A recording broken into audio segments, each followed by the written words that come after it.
the house. This isn't just about that space, but that's a big one in every one of our lives.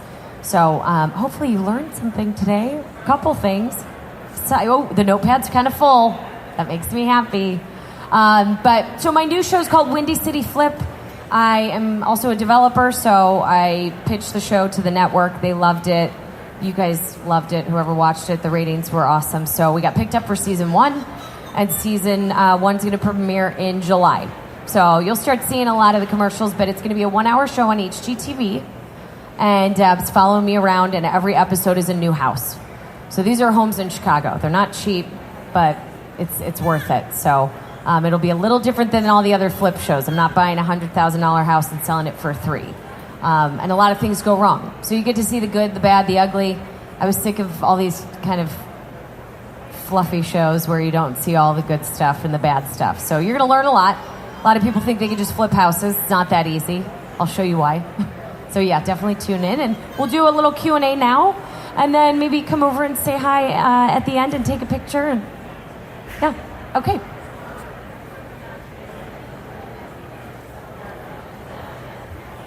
Have I ever had a couple that hates it? Thank you, yes. So 117 kitchens, I had one couple that hated it. And we felt the same about them. So it didn't really matter. It didn't really matter. Yeah, so again, we work with the couples. I work with them very closely. They send me all their pictures and their inspiration boards and blah, blah, blah. And when I give them what they ask for and they're not happy, I would show up on set every day and they'd be like, oh, can we talk to you? And I'd be like, yeah. We just hate our cabinets. I go, cool, okay. You're going to pretend like you love them, and then we'll keep going. And you can paint them when we leave. Or like, we hate the light. And I'm like, that's the light that was on your board. So switch them out when we leave. But that was it. One couple. Whatever. We couldn't have left faster. I swear we left like production equipment there. We were like, get out. Yes, sir. I was on 3 episodes. Yep. Oh, thank you. Yeah, I didn't have a lot of time, so 3, yeah. Yeah, no, I did a show called Hotel Impossible on Travel Channel, and you're gone for like 5 days. The work is ridiculous. I was in Puerto Rico for one. You can't get anything to Puerto Rico, clearly. So yeah, that was fun. Yes, sir. Yep, stack. Yep, double stack. I would go all the way up. I had 11-foot ceilings in my kitchen. I went all the way up. Yeah, not functional for me. I'm 5'1", but I had a ladder. Yeah. The library ladder's awesome because it's detachable. I loved the look of it, and I had the ceiling height, and I needed the storage. But that's a high ceiling, so that's what I did. I did 2 48-inchers.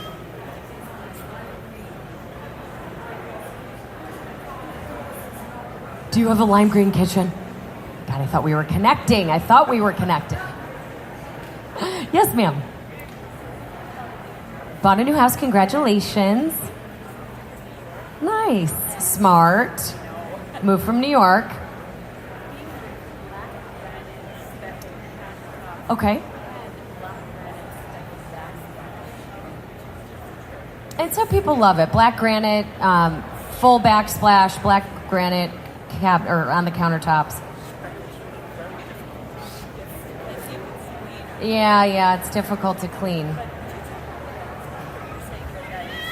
Yeah, listen, that's a good way to break it up, right? If it's too much of that black granite, take the backsplash out. Do something great and kind of lighten it up a little bit. Backsplashes are, the trends come and go, okay? So I say stay away from trends in the kitchen. But something that will never go away is a subway tile, all right? And there's so many different looks to a subway tile right now. They've got beveled edges, pillowed edges, larger format from the 3x6, marble, glass, porcelain, crackle finish. There's a million different options, right? So for me, if you're doing a backsplash, try to keep it nice and at least traditional in the sense of like that it's going to be timeless, all right? So something that's going to be timeless, but something that's going to break up the black for you. Yeah, and a mesh mount if possible, because if you're truly DIYing it, you're going to do the mesh mount backsplash because it's easier to install. It comes on a 12 by 12 mesh, and so you literally just put that right up on the wall, and you're cutting with, a knife versus a tile saw. Yes. Oh, I'll get to you right after. Sorry. Do I have a backsplash that I hate? I don't like doing this. I don't know if I'm saying this the right way for you guys, but it's split face stone. So it's a raw split face stone. You'll see split face on the exterior of a lot of homes where it adds a little bit of a contrast and some depth, but it's raw and it's unfinished. And even if you seal it, crap gets caught in there. It's just not conducive for a backsplash. So yes, that's what I would say I don't like.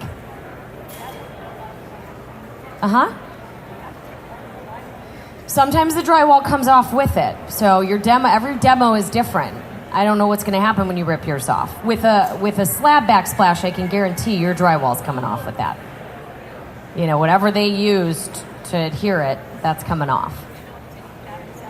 You don't have to. No, it depends. I mean, if the backsplash is all the way behind the cabinets, then you're kind of screwed. So you got to take them off. Yes, sir. Okay, came up higher with the cabinets. Okay, so you've got a little gap. Okay.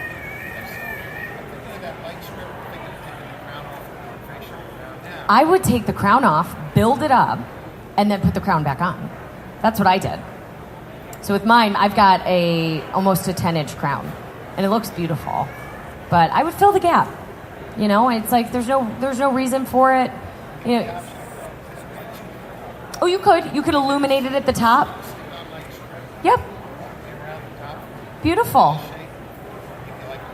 It's going to be way cheaper, and it's pretty. So you're illuminating up, and it becomes beautiful ambient accent lighting, even, task lighting. So I love that, too.